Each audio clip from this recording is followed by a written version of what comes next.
Greetings, everyone. I was just interviewed by my friend Doug Thornton on his podcast, The American Vindicta Show. Doug does a great job on his podcast. He comes from a military and DHS background, so he has a unique perspective on many topics, including the one that we talked about today, aliens and UFOs. You can listen to The American Vindicta Show on Global Star Radio Network and watch it on Rumble and YouTube. I encourage everyone to check it out. But before we get into the interview, I want to remind you of my upcoming Birthright Conference in Nashville, Tennessee, taking place from the 6th through the 7th of May. You can now get a $40 discount on tickets to the conference by applying the promo code BRANDON in all caps at checkout. There are going to be several activities happening on Friday, including book signings and live interviews open to the public, conducted by some of the radio personalities who are going to be in attendance, and then lectures all day Saturday. So come out to Nashville and join us for an exciting weekend. Without further ado, here is the fascinating conversation I just concluded with Doug Thornton on the American Vindicta Show. Hey, ladies and gentlemen. Thank you for watching this American Vindicta Show. We are on the America's Most Unexplained series, talking about UFOs, and today we have with us a great man, Timothy Alberino. And for starters, Tim is a well-known explorer. He has a really good book out there called The Birthright. He'll be hosting a conference over the Birthright in Tennessee here soon. We'll let him speak to you a little bit about that. But I want to give you an interview with Tim because, as we were talking previously, Tim has a different aspect, a different outlook on the whole UFO alien agenda thing. And my goal of all this is to be able to give you as many different views into this reality as possible. I think it helps you as the listener, as the viewer, to put together this problem in your mind much better when we have a whole different perspective constantly. And, because the alien agenda, the alien UFO deception, whatever it is that we want to call it, it comes at us from different angles. And the government's not exactly going to tell us everything that's out there. So that's why we have to lean on the shoulders upon wiser men like Tim Alberino. So, Tim, for starters, man, I know you're really busy all the time. Thank you a lot for making this time for us today to give us this briefing. And with that being said, let's get straight into it. I'm not sure I would describe myself as a wiser man, but I appreciate the compliment. As you said, I have thanks for having me on, Doug. It's always fun to talk to you. As you said, I have a different view than most. I would say I have a different view than most Christians regarding the UFO topic and the alien topic, the broader alien question. But also, I have a very different view from most ufologists at this point. I find it interesting that both Christians who approach the subject and traditional secular ufologists are sort of drifting into the same direction. And I'm holding out. I'm holding out on the position that was the original position of the old school ufologists, the guys that really were very good investigators early on, because there was no internet back when ufology really got going back in the 50s and 60s and 70s. Of course, there was no internet yet. And so these guys were actually having to do interviews with people who had encounters with UFOs and with abductees and so forth, and they were spending a lot of time talking, trying to develop government sources and talking to scientists. Whereas today, most of the information, most of the research done on UFOs and aliens is secondhand. It's looking things up on the internet. It's listening to podcasts, and there's nothing wrong with any of that. I do a lot of that myself, but that's why I revert back to the old school guys. And I like to read and find old interviews with these guys and gals, and return to the roots of ufology, because I think that the the investigations and the conclusions, I think, were the most correct in the beginning. And what I mean by that is there's a tendency today to, if you're a Christian, to spiritualize the whole the phenomenon, the UFO phenomenon, and especially the abduction phenomenon. And if you're in the secular ufological camp, there's a tendency to also to do the same, really, to spiritualize it, but from a different perspective, obviously, not from a Christian perspective, more so from a New Age perspective.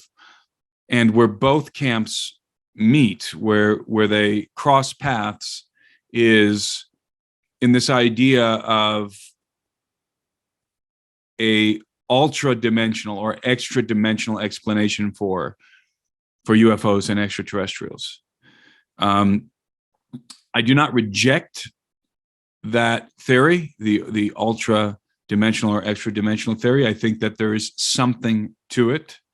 However, I think it's secondary, at least in my contemplation of aliens and UFOs, it's secondary. I am more focused on the physical aspect of the phenomenon, which is undeniable. Now, the supernatural aspect of the phenomenon is unconfirmed and unconfirmable. And so it's really a dead end. And you're just left with perspectives and opinions at that point. And you're left with ideologies. You're left with doctrines in some cases. And I have no use for that. What I try and focus on is what can be investigated, what is tangible, what we can touch and see, and what we can investigate, and what we can, what kind of hard information, actionable information we can discern from the phenomenon, because therein lies the truth. The truth does not lie in some kind of a inexplicable dimensional sort of explanation, because when you talk about extra dimensions, and again, let me say, I'm a proponent of the idea that there are more than the three spatial dimensions and the one of time that we inhabit. But we have to understand, right out of the gates, we have to understand what we're talking about here. We have to parse our terms. A lot of people confuse extra spatial dimensions, which are called hyperdimensions, with alternate worlds, which is more in line with the multiverse. So the multiverse, of course, propounds that there are other universes out there that are operating on other laws of physics and so forth. And there's a myriad of different ideas revolving around the multiverse and multiple dimensions. But to simplify it, one theory says that there are extra spatial dimensions to the universe that we presently inhabit, to our known universe. We've seen this in lots of movies. Most popularly, Star Wars. That's when they jump space in Star Wars, or whatever they call that. I can't remember what that's called. But when they go into hyperspace, hyperdrive. When they go into hyperspace, hyperdrive. It's based on physics in Star Wars. They actually Lucas based this concept on principles in physics, namely that there is something called hyperspace. There's an extra spatial dimension to the physical world. And you can use that spatial dimension as a shortcut to get to other parts of the universe. And that's called hyperspace. And so that's why in Star Wars, they call it hyperdrive. And what they're doing is they're not jumping into a different dimensional world. They're accessing a different spatial dimension within our universe. Okay. And then you have what's popularized in the Marvel films series, which is a multiverse, and that means that there are other universes that are existing concurrent with ours, and that between our universes there's like a veil of some kind, and if you were able to open that veil, you would see into another universe. And those are two different concepts. Those are two different concepts. So I am a proponent of the first. I believe that there are extra spatial dimensions, hyperspace, which, by the way, is a function of string theory. String theory posits that there are at least 10 spatial dimensions to the known universe. There are proponents of string theory who also subscribe to the multiverse, like Michio Kaku. But we should not confuse the two. So most Christians and most ufologists today who come from a spiritual or supernatural perspective look at the phenomenon through a multiverse lens. In other words, we are inhabiting our universe, but there's this thin veil that if you can penetrate beyond that veil, you will see another universe. And Christians call this the spiritual world or the supernatural world. And frankly, New Age people refer to it much the same term. So the question is that an accurate view of the universe? From my perspective, the answer is no. I do not believe in a multiverse. I believe there is one universe, one creation, and that everything in creation, visible and invisible, as Paul says, is part of this same universe. There isn't a separate universe for quote unquote spiritual beings and another universe for physical beings. There isn't a division between the spirit, the carnal, and the spiritual, or the material and the spiritual. There is no division. It's two sides of the same coin. Human beings are perfect examples of this. We are spiritual beings who inhabit physical bodies. We're not two separate people. We're not a spiritual person and then a carnal person. We are one person. We're one person with facets, different facets of being. We have a spiritual man and we have a carnal man. Now, that's not two separate people. It's two sides of the same coin. And this is important for me because I come from what's called a Christocentric perspective. And the Christocentric perspective is based on Colossians 15.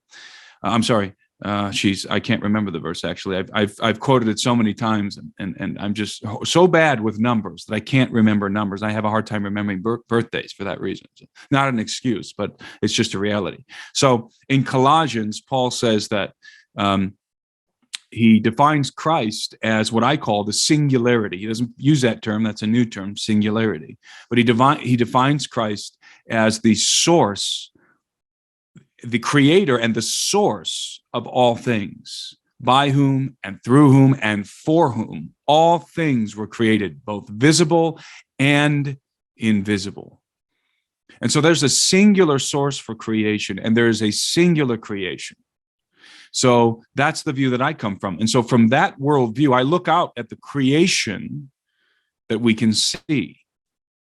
And I believe that the universe is indeed very, very large, unfathomably large, and that this is the creation. It's not that this is only a tiny part of creation and that there's this other spiritual dimension or multiverse universe that's out there that we don't have access to. Rather, I believe we are already inhabiting this wondrous universe in which all things exist.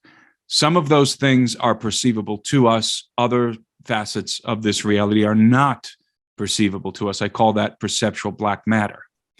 And we cannot perceive some of the spatial dimensions, the spatial facets of this one singular universe. So, from my perspective, when we talk about aliens and UFOs and angels, which are extraterrestrials, when we get into this subject, we are dealing with the universe. We're not dealing with a spiritual world, a separate world like a Narnia or something like that's existent, that's parallel to our universe. We're dealing with our universe, the one we can touch and feel and interact with. We're dealing with our solar system and our galaxy and the greater universe. Now, this is, of course, a very rudimentary view. And this is the most natural view. it seems unnatural to me that people are reaching for an explanation that goes beyond our universe. In fact, I find it to be quite confusing and confounding, because the universe that we presently inhabit is exceedingly mysterious. We know very little about it. And aside from the flat Earth community, I'm not a flat earther. Most people accept the fact that we live on a planet and that there are other planets in the vicinity of our galaxy, and that we have the technology, or will eventually have the technology, to visit some of those planets, especially Mars. We already have the technology. We have the technology right now to go to Mars. Now, it's not perfected, but the essentials of that technology are there. They just need to be further developed. But we can go to Mars, and we will. So if we can look up in the night sky and see this planet that's very visible, especially with a high-powered telescope, so is Saturn and these other planets, Venus. I mean, you can see the rings of Saturn in a telescope. And the telescope technology is getting stronger and stronger and stronger, and cheaper and cheaper and cheaper. So you can buy an entry-level telescope and see the rings of Saturn. And so we can see these planets, and we can get to one of them now, or at least the technology is in place to do so.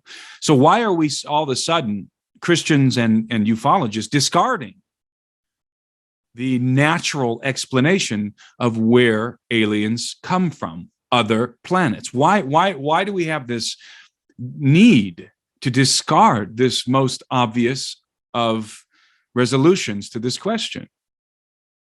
And I'm having a hard time understanding some of my colleagues who are so quick to discard the idea that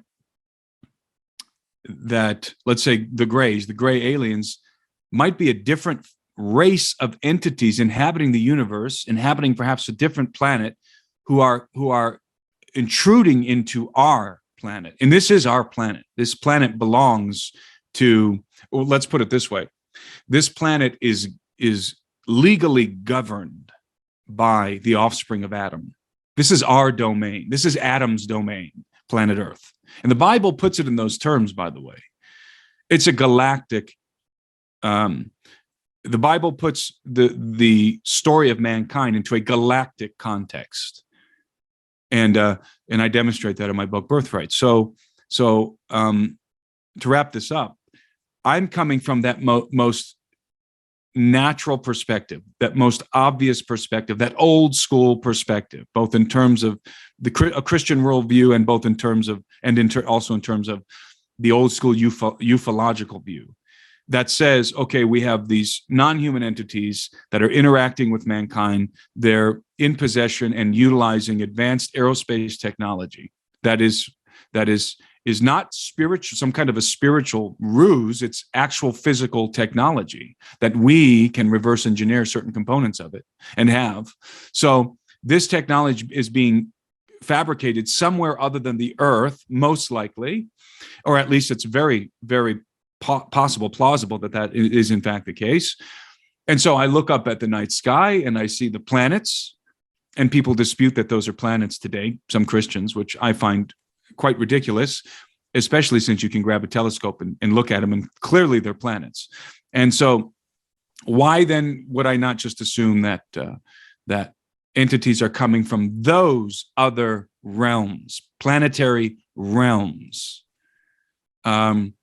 And so that's sort of a summation of how my view differs from others who would say, some of my colleagues would say, no, these beings are not coming from a different planet. Rather, they're coming from a different dimension.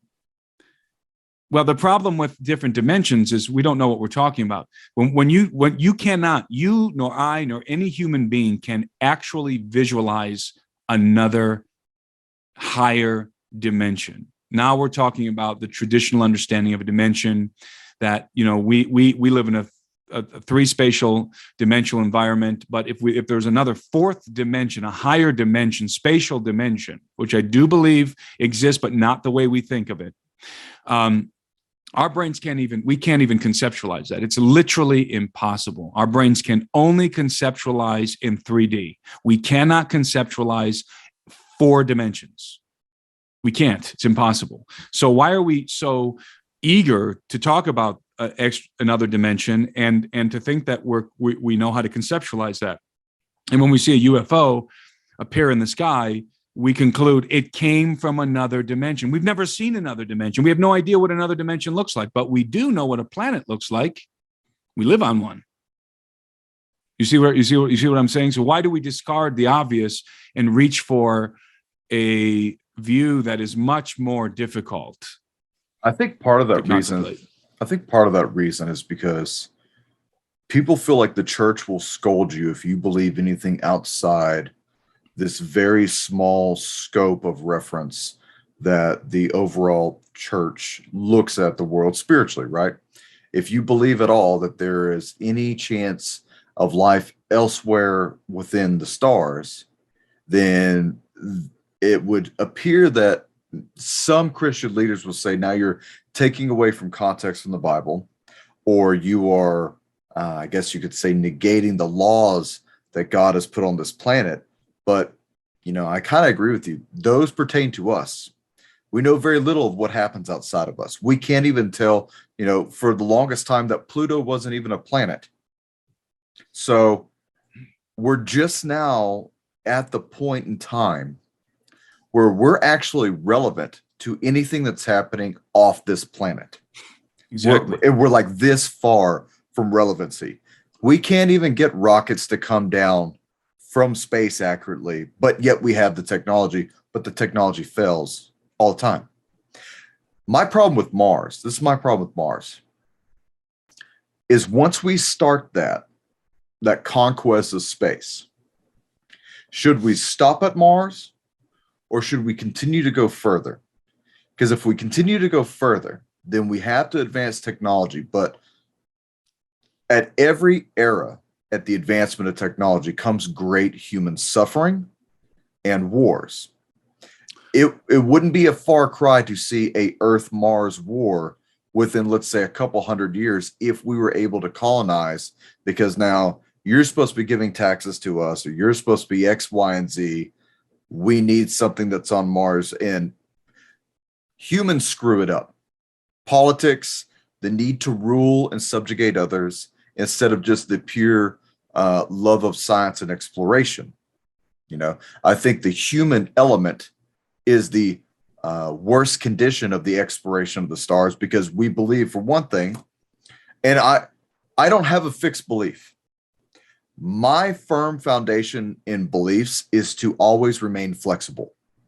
I don't believe in one theory. I want to hear them all. I'll figure it out. That's my idea. I don't think anybody has it right. I think maybe everyone has a bit of the pieces, but there's no definitive way to say this one person is right. But we can see, as you said, that there are stars. Look, I can almost reach out and touch a planet. How do I know there's not something on Saturn? How do I know there's not something on Mars? NASA's lied to us before. We don't even know what's on the dark side of the moon, but yet people are going to tell you there's nothing that's coming from extra solar system type of craft. And how can you make that? How can you say that with such certainty? And you're not. I mean, those who do. Yeah. How can you say with such certainty, as so many Christians do, oh, these entities don't come from other planets. They come from another dimension. How can you say that with any degree of certainty? Have you ever seen another dimension? Have you ever seen one? I think the best documentation of anything out there, UFO related, and you'll probably know where I'm going with this when it comes to extra dimensional beings. And we probably don't need to get onto this realm right now, but that's the phenomena that is Skinwalker Ranch. And I believe like that within itself is its own weird little project. Here's what you have to understand though about when you're dealing with advanced technology, when you're dealing with the grays especially. There's an aspect of ufology that's overlooked and not understood by a lot of Christian ufologists, if we can call them that. And it is something that the late Carla Turner wrote about in her books, She wrote a series of books about the abduction phenomenon. Both she and her family, her husband and her children, were all abductees. And Karla Turner was a very, very discerning, smart woman. You know, she had a doctorate in English studies, and she approached the topic from a very academic worldview, but she also approached the topic from a personal, experiential view. And Karla Turner talked about what she would call VRS scenarios, virtual reality scenarios. And she would describe how abductees, or anybody that is being subjected to alien technology, is susceptible to virtual reality scenarios or scenes in which your perceived reality is being manipulated and altered. Your very perception of reality is being manipulated. And we know that we can do this ourselves, but you have to put on a headset right now as it currently stands with our technology. You can put on a virtual reality headset, and your perception of reality is now suddenly altered. Now, we know because we're wearing the headset that we're wearing the headset, and if we take it off, then we're back to normal reality. But while you have that headset on, your brain is to some degree convinced that what you're seeing is real. So you almost mean like holographic technology. Yes, well, exactly. That's where I'm going. But let's just talk about this very rudimentary VR technology that we have as human beings. You know, the Oculus, for example, and the metaverse. When you're in the metaverse, and my kids have an Oculus, so when you put the Oculus on, your brain does weird things at first, especially when you first do it. Your brain is just trying to figure out, it's adapting to this new reality. And you have there's sensory input that's going into your brain from this virtual world. And it becomes to some degree real to your brain. And it's not an entire immersement in a virtual world yet, but it will be. It will be at some point in the future. And everybody who has seen the movie Ready Player One, that is very, very accurate depiction of where we're going in terms of virtual reality. And so my point in saying that is that we can do this to a very small degree right now. But it appears that the aliens, and I'm going to call them that unabashedly, the aliens, especially the Greys, have the ability to encompass you in a virtual reality scenario and to alter your perception. They can do this in both the abduction, if you're an abductee, especially if you're an abductee, but even if you're not an abductee, they seem to be able to alter your perception. And so when we talk about Skinwalker Ranch, let's say, for the sake of argument, that there is a gray alien base underneath that ranch, and not just underneath that ranch, but the vicinity, all the larger area. So it encompasses a larger area than just the ranch. But let's say there's a gray alien base under the ground there, and they don't want people. They're trying to scare people away from that area or alter the perception of the individuals living in the vicinity so that they don't come to the realization that there is a gray alien base under the ground. In order to do that, what the Greys definitely do, and this comes not from some kind of science fiction, this comes from the empirical, scientific data that has been collected by competent researchers, PhD guys in the field of alien abduction, and that has been confirmed and corroborated all over the world with abductees. And we're talking about physical evidence and every kind of evidence that would be valid in a court of law. The abductees are subjected to an environment in which everything that they experience is manipulated and controlled so that they walk away from the experience with a controlled perspective. And it's deception at a level that we can't even comprehend yet. And so we, number one, this is like rule number one when dealing with the topic of aliens and especially alien abductions, or when dealing with Skinwalker Ranch. Rule number one, you cannot trust your own perception of events. You can't. If you are dealing with gray aliens, you are likely going to be subjected to some form of manipulation as it pertains to your very perception. And the point of the manipulation, the virtual reality scenarios, is to throw you off the trail. And it's well known that the Greys use our own psyche against us. They use our own memories, and they use our own doctrines, our backgrounds, our worldviews, our ideologies. They use them to deceive us. And it's very advanced. And the reason why they can do this is because this is a telepathic race. Can I ask you a question? You missed one thing, but I know you didn't miss, but you didn't mention one thing. The element of fear. Mm-hmm. The power that there is within fear is something many people, they seldom experience throughout their life, a real sense of fear as in I'm about to die. And that is a perceptual change. It's a psychosomatic change of chemicals that are released in the body that you can manipulate. The CIA's done it. They're very good at it. In the military, we've all experienced it to some extent to push you to another layer that's deep within the brain.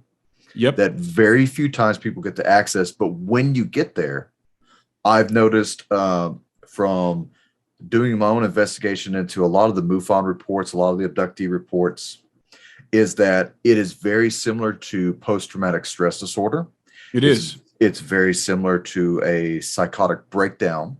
And if anything, it can actually, a lot of it be explained very well by a psychiatrist with psychotic breakdowns, using that element of fear to break barriers down. And I've heard people say that within the presence of the Greys, it's a very fear-induced. Mm-hmm. They're dark. They're within the backgrounds. You can't see them very well. They scare you, and then bam, you're gone, and you're in a place you can't explain. And even within that, I would say, with the realms of what you're talking about with VR technology, hey man, if you were ever an abductee of the CIA and you got thrown into Gitmo, you probably thought you were not in a place that you thought you were, experiencing things you never thought you did. I would agree, yeah. And they use hallucinogenics and all kinds of things to keep people in that state of mind. But we have a very barbaric sense of that. An advanced technology. Exactly. That's exactly right. Yep. And so what you're describing, I would call visceral dread. It's beyond fear. It's fear. Fear isn't like seeing a spider and jumping or something, or having some kind of a reaction. No, it's visceral a cardiac dread. Response. Visceral dread is all consuming. It changes probably changes the chemistry of your brain. Right. In that moment. And that's just one example of how our perception can be altered. We all know that if you take psilocybin, if you eat mushrooms, certain kinds of mushrooms, or if you drink ayahuasca, that your perception of reality is going to be fundamentally altered. Now, on psilocybin and on ayahuasca, you can be sitting with a group of people, completely conscious. I've never done ayahuasca, by the way. You can be sitting in a group of people, completely conscious of the presence of these other people. You can have a conversation with them, but at the same time, you are seeing all kinds of weird stuff. You're having another sort of, your brain is doing two things at the same time. You are now experiencing two levels of reality at the same time. A perceived reality and actual reality are happening at the same time. And this is why when we talk about Skinwalker Ranch, we have to be very careful, because much of what happens on Skinwalker Ranch, just pretend for a moment that everybody who's ever been to the ranch or has studied the ranch, and I had an opportunity to go to the ranch, and I didn't go. I wanted to, and it fell through, but I was about to go. Everybody that's been on the ranch, let's pretend for a moment that they all took psilocybin. They all were tripping, basically, on the ranch. So let's just pretend that everybody who's ever been on the ranch, before they ever step foot on the ranch, they ate some mushrooms. It wouldn't be difficult to explain their experiences at that point, would it? No, you could explain anything. You could explain anything that happens on that ranch if you just preface it with everybody who had these experiences was tripping on psilocybin or drank ayahuasca. And we would all go, oh, okay, that's why they saw this. That's why they saw, whatever weird phenomena happening. And so obviously that's not the case, but substitute psilocybin for virtual reality scenario. Being induced by the grays. Layer of technology we can't explain. In order to alter the perception of the people in the vicinity. Why? To cover up what they're doing there. Can I ask you something? Would that explain the radiation exposures? The radiation, I think, has to do with the base under the ground. So I do believe there's a base under the ground. I talked to the late Kevin Burns about this. Now, Kevin Burns was a friend of mine, and Kevin Burns was the producer of Ancient Aliens.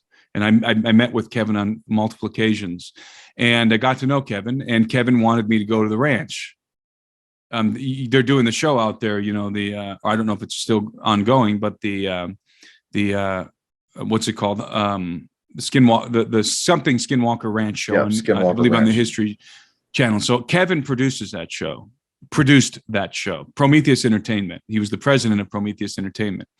And Kevin, I was talking to him one day, and he wanted me to go on the ranch, and he asked me what I thought about the ranch and what was going on. And I told him I think there's a gray alien base under there, and he concurred. He also thought that was what was going on. So, and of course, Kevin died in 2020 or 2021. He passed away, but I was supposed to go to the ranch, or at least Kevin wanted me to go to the ranch. And I actually was going to bring my partner, Gary Haven, who you know, and we were going to bring our ground penetrating radar drone technology to the ranch, but that never materialized. So the point is, I think that the radiation on the ranch can be explained by the activity of the grays there, or perhaps there's a military base under that ranch, a top secret military base, beyond top secret, a cosmic level clearance base under the ranch, or a joint base. And do joint bases exist? And when I say joint bases, I mean alien human bases. Do they exist? I don't know. I tend to think they do. I don't know. Of course, nobody knows. No researcher knows. So now that's not to say that everything that happens on that ranch is perceptual, is just purely perceptual, that your perception is being altered. No, I think it's a mix of two things. I think people are actually having physical encounters on the ranch and are having their perception altered. Both of those things are happening at the same time, and there's a reason that it's happening. It's not arbitrary. Nothing is arbitrary. Nothing is arbitrary when you're dealing with sentient beings. Nothing is arbitrary. There's always a reason. The grays are not, when you deal with gray aliens and the abduction phenomenon, it is not an amorphic phenomenon. It's not a psychedelic experience. It is a very programmed, logical, methodical program, let's say, that you are subjected to as an abductee. And there's a reason for it. And I think the same can be said of the ranch. Now, there are weird things that happen at the ranch. For example, if you read Keller and Knapp's book, Hunt for Skinwalker. I believe it's called Hunt for the Skinwalker. Yeah, that's an excellent book. I think and I can't remember if that's the name, just the name of the documentary film that was made about it, or if that's actually the name of the book too. I'm looking over at my bookshelf to see if I can see it. But anyway, it's by those two authors that I just cited, and they describe some experiences on the ranch that are very interesting. The NIDS group, there was a scientific investigation done that they talk about, and it was financed by the billionaire Bigelow, and it was a scientific investigation, very well done. And they had some very bizarre things happen. One of the things that happened on that ranch was that they encountered a creature. They saw it on multiple occasions, and this creature was a weird type of a wolf creature. And it would seem on the outset that creature is some sort of a supernatural thing, right? It's a sort of like wolf-looking creature that was attacking the cattle one time or something like that. And it was closely related to what they would describe as a dire wolf. Well, exactly. 5 foot tall. Okay, but that's a different wolf. That wolf is the wolf that they described as the bulletproof wolf. Yes, there were other ones there. Yeah, right. That's different. But this other creature, it was a different kind of wolf type animal. It wasn't as big as that one, that dire wolf. And they described it in great detail. And guess what? There's one of those stuffed 40 minutes from my house in Ennis, Montana, in a museum. It's stuffed. Somebody killed it in Montana. It's real. It's a real creature. It's a real animal. And it's exactly what's described in the book. And it's sort of a mystery here. Nobody really knows what it is. I've done some research on it. And it's 40 minutes from half an hour from my house, let's say, this museum. And that wolf is there. And not the bulletproof wolf. That bulletproof wolf, I believe, is something altogether different. But so my point is this. People want to take the term supernatural and just paint with broad strokes over everything that is inexplicable, that we cannot explain. It's a very useful term, but it's at the same time, it has no explanatory power. The term supernatural has no explanatory power. It does not explain anything. It doesn't give us any answers about anything. I believe people feel like if they say, "Oh, that's supernatural," that they've explained something. Yeah. You have not explained anything. Nothing. You're just saying it's an enigma. That's what you're saying when you say it's supernatural. I believe at times it's a poor excuse to describe technology in a barbaric sense, right? Back in the day, everything that used to happen was magic. If you pulled someone back from the Lord's time, from Jesus's time, and you put him or her today, in today's society, they would probably faint at half the technology that we have. They would think the internet is sorcery. Exactly. Now, just imagine, and the big-headed dog wolf things, all right? We've seen stuff like that here in Texas. We have a creature that's in South Texas that people called chupacabra for a while, but it was shot, it was stuffed. The game warden actually came and certified, verified it. And now it's in possession of this lady at our house on our ranch. And no one can really explain what the animal is. Even the genomes don't come across exactly the same as a dog or a wolf. It's some sort of a weird hybrid. Yeah. Those things are out there. There are plenty of different times where we're going to see just that one strange, weird animal that no one can explain, right? My problem with Skinwalker Ranch is between the orbs that project that dread and doom and fear that they talk about. They do. Yeah. And the red and the blue orbs, and what happened to the incineration of the rancher's 3 dogs, and then the cattle mutilation. Mm-hmm. From a law enforcement stance, I'm a data-driven guy. I want to come and touch and see and feel it. I want to inspect it myself. I want to walk the crime scene. I want to be walked through witness testimony. I want key witness testimony, because through years of doing this, I can start to put together a very good, clear map in my mind of what happened during this incident. And I call them all various incidents, like the NIDS research team. I think they did that properly. It was a research development team, but they did it based off of incidents. Now, the problem with this is not just that there was nefarious means to it, but being I guess you could say, a kind of a victim of a cattle mutilation myself that happened in my back pasture. It's weird. It's absolutely weird. You can't explain it. When a cattle is completely exsanguinated, there's a monetary physical responsibility to that animal that hurts. And then it's very insidious because it happens during the day most of the time. Mm-hmm. When it happened, my family was in the back. I was coming home from work, and there was a young bull calf. He was fine. 10 minutes later, dead on the side of next to a fence, and ears cut off, that micro cut precision, like with a heated scalpel or the laser blade. The body's exsanguinated. It's a 1,000-pound animal. How are you going to wrestle it to the ground? The toxicology came back as nothing. You don't need to. Yeah, the genitalia. I want you to consider something. Since you've had this experience, I want you to consider something. Cattle mutilations. I'm completely convinced that that's the Greys that are doing that. It could be a different faction, but I think it's the Greys. Now, I think we know how the UFO technology operates, at least the basics, the physics that it's operating on. And I think we know because of the testimony of Bob Lazar. And I'm going to say conclusively, from my perspective, Bob Lazar, his testimony is true and trustworthy.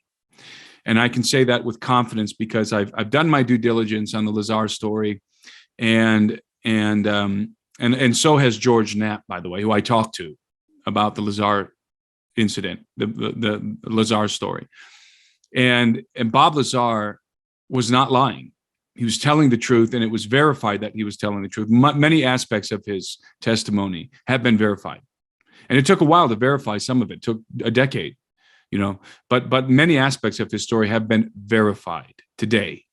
And Lazar claimed to have worked with he was working with a contractor, a military contractor that was tasked with reverse engineering and operating alien craft, specifically saucers. And Lazar was on a team that was working with a saucer that he dubbed the sports model, because it was very much intact, and it was a very sleek saucer. There was multiple saucers, and this was over at the S4 facility at Groom Lake.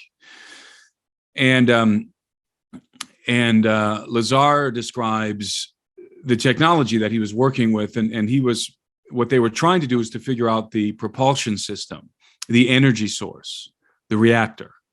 And he was working with a reactor that he concluded, and he did this video about it too. And it's sort of this cheesy video he did, back in the 90s, where he drives out in the desert in his sports car, and he gets out of his sports car and he starts to talk about his experience, and he breaks down the physics of what he was working with. And I think it's an incredibly informative video. And I think he's right. I'm a layperson. I'm not a physicist, but I'm familiar with physics. I'm not unfamiliar with, let's say, an entry level into physics, and let's say physics 101. And Lazar describes the reactor that he was working with. He describes it as a matter-antimatter reactor. Element 115, right? That used element 115, right? So matter-antimatter, back in the 90s, most people were unfamiliar with antimatter. We were familiar with it from Star Trek. Star Trek used a matter-antimatter reactor, right? To jump space. So Lazar's describing this reactor, small reactor that uses matter-antimatter. And why matter-antimatter? Because it's the most explosive substance that we know of. It's the most powerful energy source that we know of. And guess what? We now can produce antimatter ourselves. Where do we do it? We do it at CERN and other colliders. And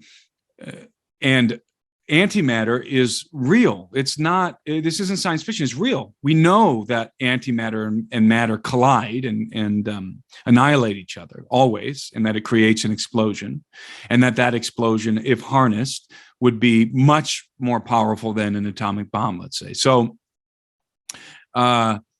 this antimatter reactor, it uses element 115 that also has been discovered here on Earth. We've been able to isolate an isotope of element 115 for a brief period of time.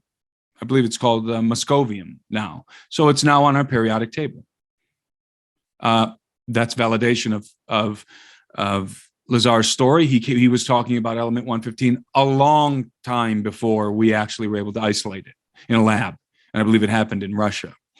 So we now know, the scientific community knows about element 115, right? It's on the periodic table, not all periodic tables, but on some periodic tables. So element 115 is real, and it's called exotic matter. And they use this exotic matter because it has properties that are unlike normal matter. And so without getting bogged down into scientific physics, principles of physics related to this, which I'm not a physicist, I understand the rudiments of it.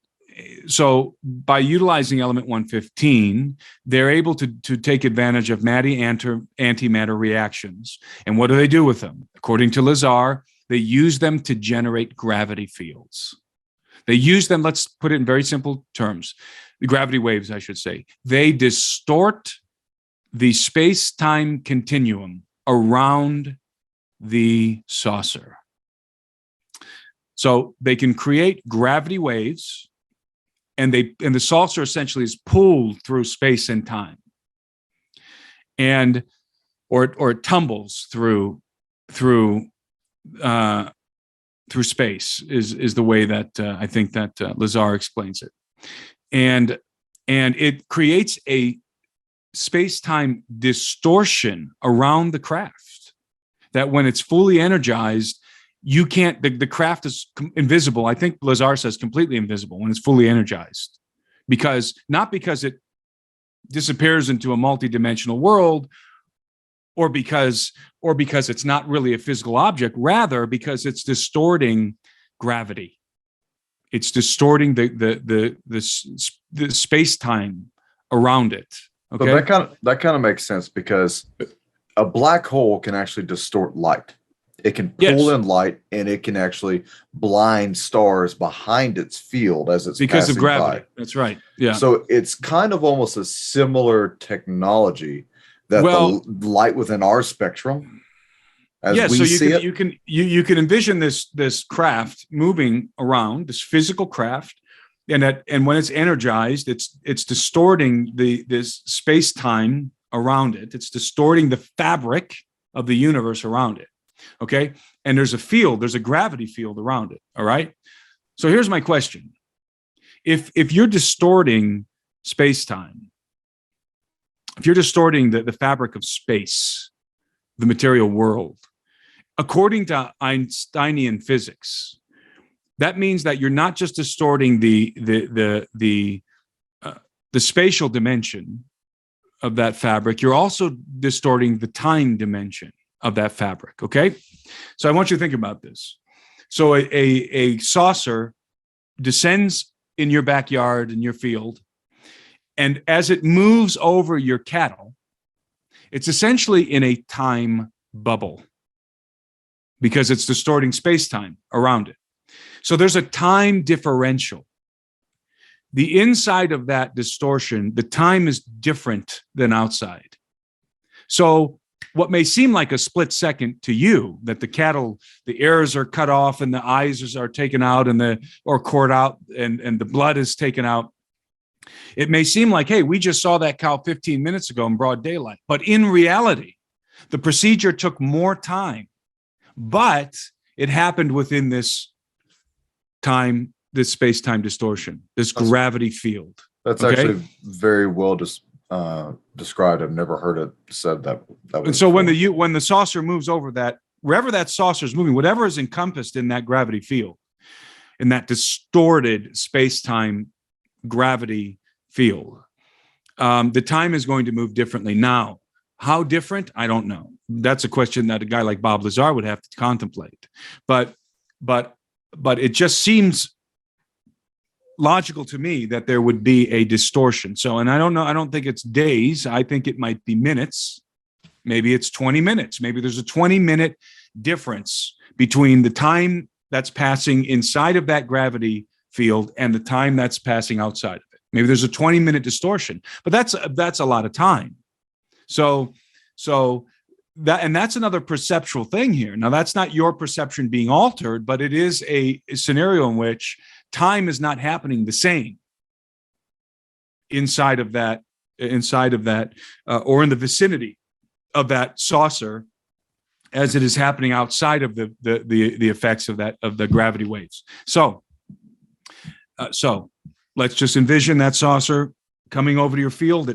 It descends. It does whatever it does to it pulls the cow up into its onto the craft.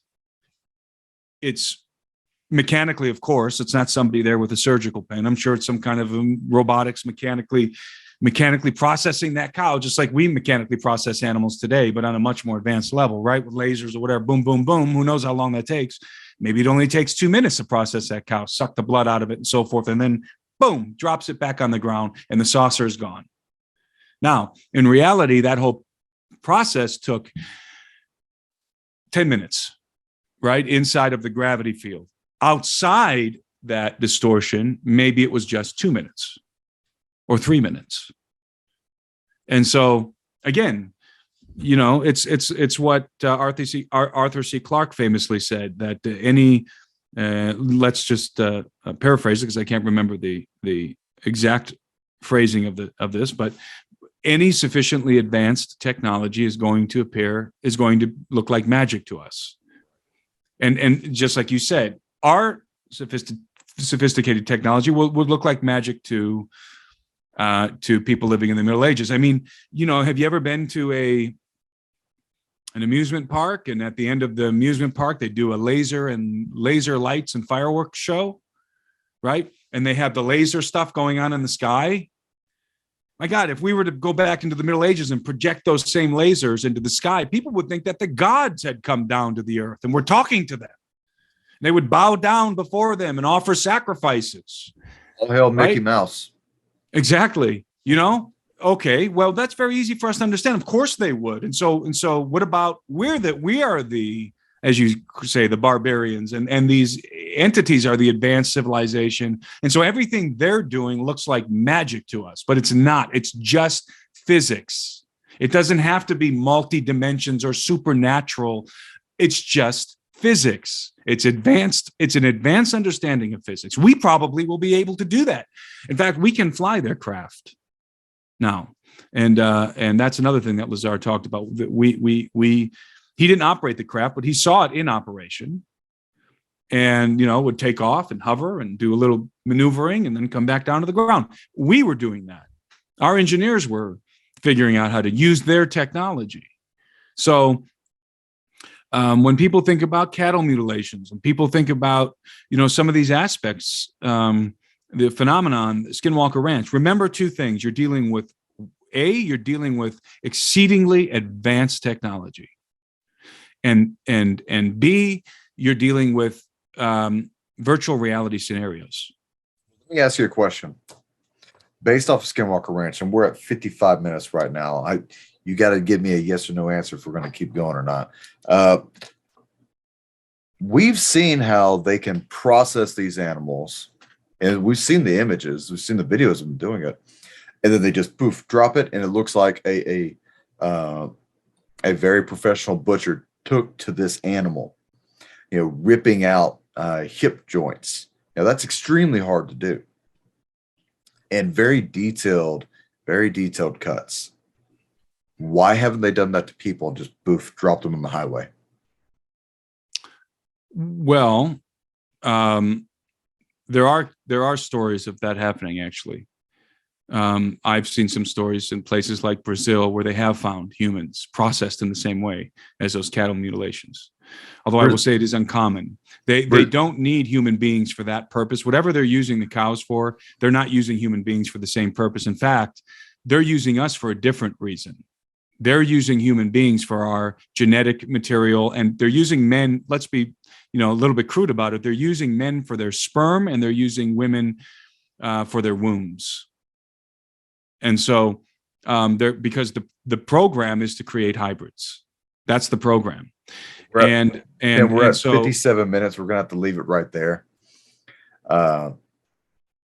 I think we only dusted off a little bit of the knowledge that on this. Man, we got to get you back on to keep talking about this, because now we've just gone into another layer of this enigma of a situation with UFOs, with aliens, abductions, and I'd love to have you back on to give us the rest of your knowledge on that. But for right now, ladies and gentlemen, sorry, we're going to have to conclude it. My name is Doug Thornton. This is Timothy Alberino, and you've been listening to American Vindicta. We're out. Let me say, if I can, Doug, I'm going to be talking about this stuff at my conference in Nashville, Tennessee, from the 6th to the 7th of May. I'm going to be digging deep into this topic. And one of the topics I'm talking about is specifically the alien stuff, UFOs and alien abduction.